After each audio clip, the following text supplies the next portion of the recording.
You are listening to AI Paperslop, and today we are looking at the technical report for Kimi K3, Open Frontier Intelligence.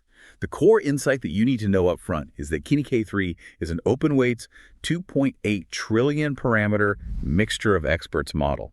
It activates 104 billion parameters per token, achieves a true 1 million token context window, and is a completely native multimodal architecture. Right, and it's a massive deal because it's really the first open source model to effectively scale massive 3 trillion class pre-training and test time reinforcement learning at the exact same time. Exactly. I mean, it is currently running neck and neck with the absolute strongest proprietary models out there, like Clark-Table 5 and GPT 5.6 Sol. Which fundamentally changes the landscape for, anyone deploying these models. We're looking at a system that just pushes every single axis of scaling all at once, totally out in the open. Yeah, so today our mission for this deep dive is to break down exactly how they pulled this off.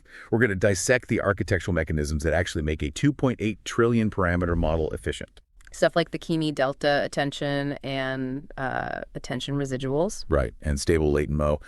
We'll also explore why they threw out standard pre-trained encoders and built a vision pipeline entirely from scratch. Which is wild. It really is. And we'll look under the hood at the systems engineering like MoonEP and Agent E&V, because you can't just train this without totally bottlenecking your GPU clusters. Oh, absolutely not. And finally, we'll connect all that architecture directly to its real-world performance, like autonomous coding and vulnerability discovery. So let's just jump right in. When you're targeting a 1 million token context window, standard architecture it just breaks down. Right? It completely breaks down. Softmax Attention has this fundamental hardware bottleneck.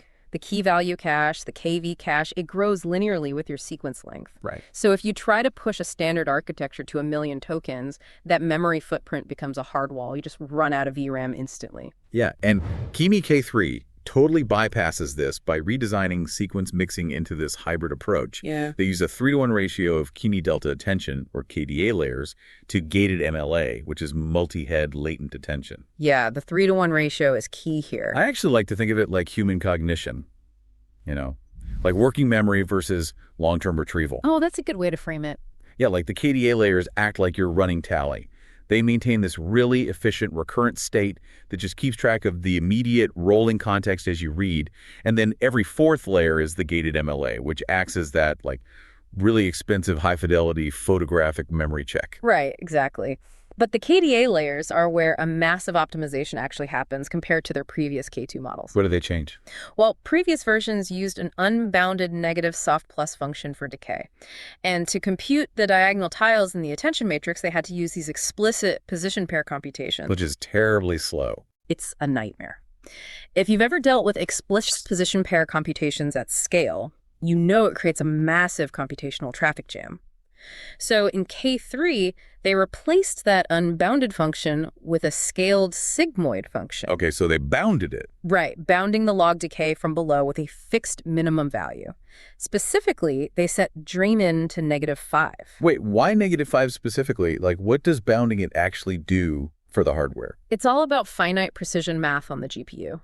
When you're training in FP16 or BF16, unbounded negative numbers will eventually just underflow to 0, or they cause overflow issues that completely shatter your attention matrix. Oh, I see. So by bounding it to a finite predictable range, they prevent that numerical overflow entirely. But the real tensor core trick here is that because the range is bounded, you don't need those explicit slow position pair paths anymore. Oh, right, because you could just do dense math. Exactly. Both the diagonal and off-diagonal tiles of the chunkwise computation can be computed with dense matrix multiplications directly on the tensor cores. So they essentially turned this complex, irregular memory operation into a brute force, highly optimized matrix multiplication, which is exactly what the GPU natively wants to do anyway. Exactly. It's brilliant. And because those KDA layers are handling all that position-sensitive, recency-aware sequence mixing, it fundamentally changes how the gated MLA layers operate. Yeah, the MLA layers in K3 use no position encoding, or no PE. Right, no PE, which I love the name of, by the way. Same. But it frees the MLA layers to perform totally unrestricted global content interaction. They don't have to worry about where a token is. They only care about what the token means. Which is really the secret to scaling to 1 million tokens without losing your mind tuning hyperparameters, right? Pretty much. Because you decouple the context length from positional embeddings, you can zero-shot extrapolate out to 1 million tokens. You don't have to retune a row P frequency base. You don't have to apply, like, complex yarn interpolation. The KDA states just keep rolling, and MLA layers grab the semantics. Exactly. So that totally solves the sequence length bottleneck. But, when you build a 2.8 trillion parameter model, sequence length is really only one dimension. Right. You have depth and width, too. Yeah. You have to route efficiently across depth, meaning the layers, and width, meaning the experts. So let's tackle depth first. Standard residual connections basically act like a game of telephone, right? They compress all prior information into a single bottleneck state and just pass it to the next layer. Right, which loses a lot of nuance. Yeah. So K3 uses attention residuals, or attenures, where layers can actually attend directly to previous layers. But full attention residuals require you to keep all previous layer outputs alive in memory. Which costs big O of L times D memory. Exactly. And if you have 93 layers like K3 does, maintaining that cross-stage pipeline communication would be completely devastating to your cluster's bandwidth. It would just choke the system.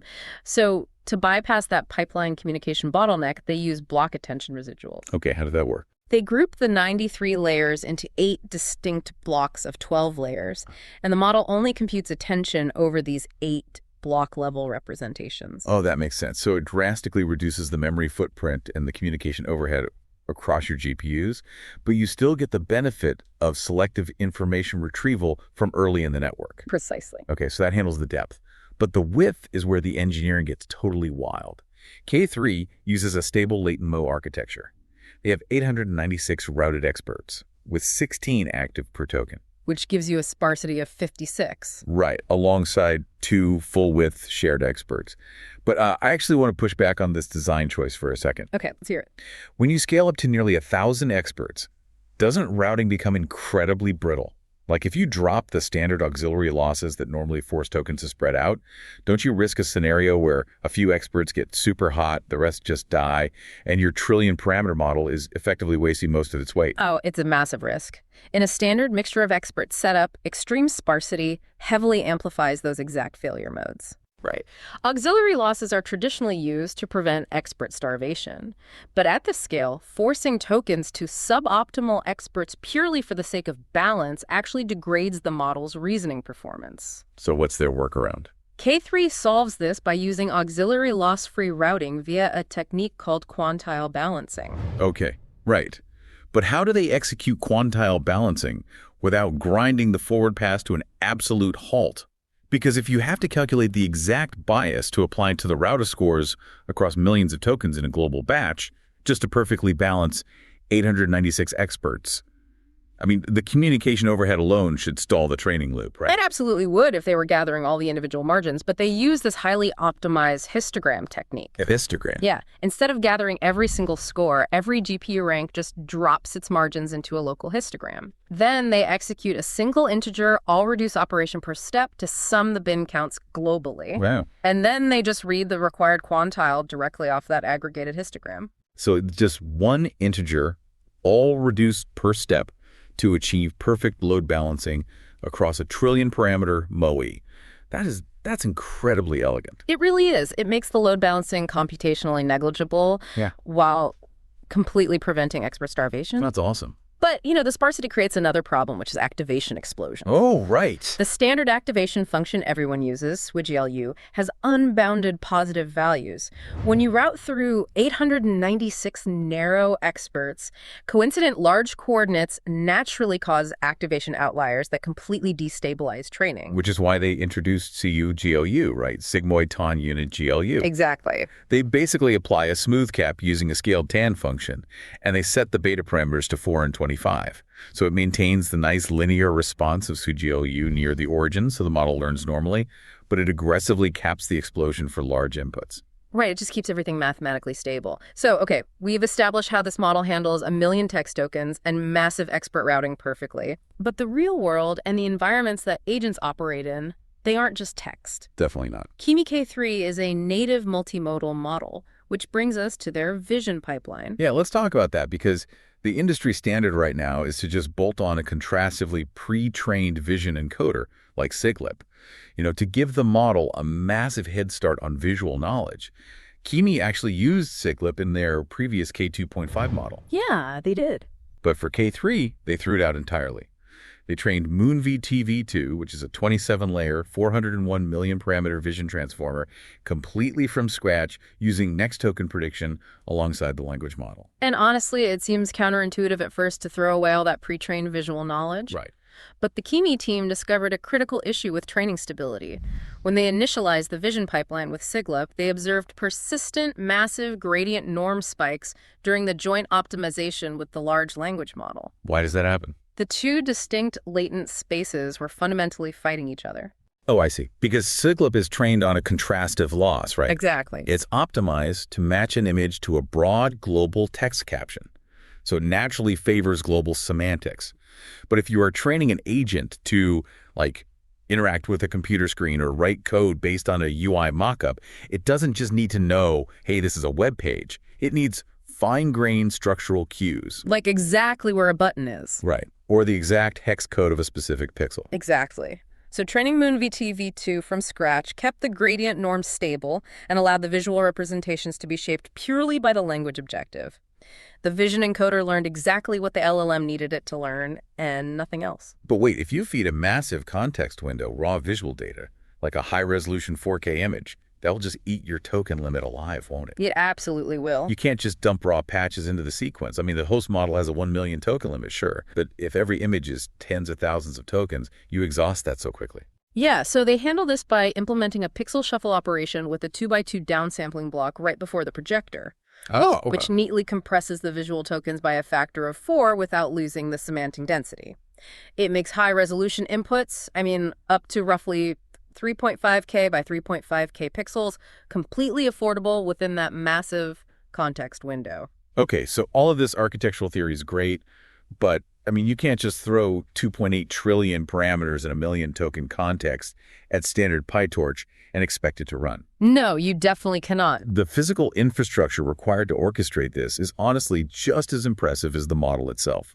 Let's look at MoonEP, their expert parallelism system. Yeah, this is brilliant. When you are distributing 896 experts across hundreds or thousands of GPUs, conventional routing schemes either hit memory caps or they stall entirely when the token loads are imbalanced. Because everyone wants to use the same expert at once. Exactly. So MoonEP achieves perfect load balancing by using dynamic redundant experts. They mathematically bound the required redundant experts to E divided by R. Meaning the total number of experts divided by the number of ranks. Right. Which means they can reserve exactly that many memory slots in advance. It mathematically guarantees that the cluster will never run out of memory and never stall waiting for a feasible routing plan. It's totally deterministic. Yeah, it allows for static computation shapes and zero-copy communication, which just keeps the GPU utilization incredibly high. Yeah. But honestly, the hardware flex that really stands out to me is their reinforcement learning infrastructure. Oh, it's wild. Training a model on 1 million token agentic RL is a total nightmare for cluster utilization. How so? Well, imagine you have a batch of parallel agents running in simulated environments. One agent is tasked with writing a simple 50-line Python script, but another agent gets stuck in a loop reading an 800,000 token legacy C++ codebase to debug a memory leak. Oof, yeah. So the agent writing the short script finishes in seconds. Right. But standard RL requires the entire batch to finish before moving to the policy optimization step. Yes, exactly. So your entire GPU cluster just ends up sitting completely idle, waiting for that one single agent reading the massive code base to finish its trajectory. Those stragglers completely ruin your hardware utilization. It's terrible. So to solve this, the Kimi team implemented a partial rollout scheme. The system simply doesn't wait. It just moves on. Pretty much. Yeah. It pauses the generation phase as soon as a predefined fraction of the rollouts finishes, and it immediately proceeds to policy optimization using only those completed trajectories. What happens to the paused ones? The paused, ultra-long rollouts are simply in-queued and then resumed in the next iteration. But wait, to pause and resume a million token agent mid-thought, you have to keep the environment state perfectly intact. You can't just have the agent wake up and realize the file system it was interacting with has vanished. No, you can't. So they built agentenv to handle this, leveraging Firecracker micro VMs. Oh, I've heard of those. Yeah, they are fully isolated, high-fidelity virtual machines that the AI actually interacts with. They support sub-second launch times, copy-on-write memory, and the ability to snapshot and resume an entire virtual machine in milliseconds. That's incredible. Yeah. And crucially, you also have to manage the memory of the model itself during those pauses. Yeah. Because you cannot afford to keep 1 million tokens of KV cache just sitting active on the GPU while the VM is paused in the queue. Right, that would defeat the purpose. So they implemented a decoupled KV cache write-back system. The active attention blocks stay on the GPU, but the idle ultra-long context prefixes are written back to an external pool in CPU DRAM. So the active GPU memory isn't choked by idle prefixes. Yeah, it is just a masterclass in algorithm and systems co-design. I mean, every single architectural choice, from the bounded KDA to the partial rollouts, was made with the hardware constraints directly in mind. Absolutely. Which brings us to the most important question, really. What does all this actually enable the model to do? Well, the benchmarks are striking. K3 closely trails Claude Fable 5 and GPT 5.6 Sol on major evaluations, and it consistently beats other open weights models like GLM 5.2. Nice. For example, it hits 81.2% on Frontier SWE, which tests real-world software engineering capabilities. Wow. But the defining metric for enterprise deployment is always cost efficiency. On Kimi Codebench 2.0, it matches Quad Fable 5's performance at roughly 38% of the inference cost. That's massive. And when you combine that cost efficiency with a true 1 million token context, you unlock autonomous workflows that were frankly science fiction-like a year ago.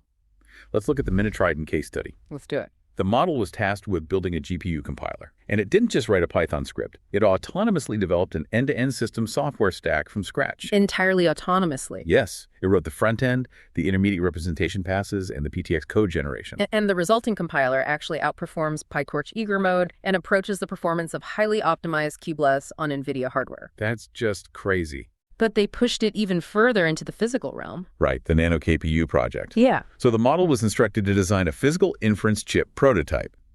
And in a single 48-hour autonomous run, using open source electronic design automation tools, it built, optimized, and verified the chip architecture. In 48 hours. 48 hours. It integrated nearly 1.5 million standard cells and successfully closed timing at 100 millihertz. Yeah. The AI is literally autonomously designing its own silicon. It's mind-blowing. We also have to examine how these capabilities translate to adversarial domains, though. Oh, the cybersecurity stuff. Yeah. In their cybersecurity evaluation, the model was tasked with vulnerability discovery in widely deployed open-source software and Linux kernels. It discovered 16 previously unknown vulnerabilities. Wait, actual 0 days. Actual 0 days. Including a dirty CowW class RDMA privilege escalation bug. Yeah. And this is where the architecture we discuss perfectly aligns with the outcome. Finding a privilege escalation bug in a Linux kernel isn't just about scanning a single function. The model had to find a flaw where permission check was dropped, allowing kernel-side writes to read-only memory. And to find that autonomously, the model must hold the entire kernel subsystem in its active context, which that 1 million token window actually allows. Right. It then has to accurately retrieve the fact that a variable initialized in a file, like 800,000 tokens ago, lacks a permission check when utilized in the exploit payload being generated right now. Yeah, so the KDA layers maintain the massive running context of the code base, and the gated MLA layers retrieve the exact dropped permission check without hallucinating. Exactly.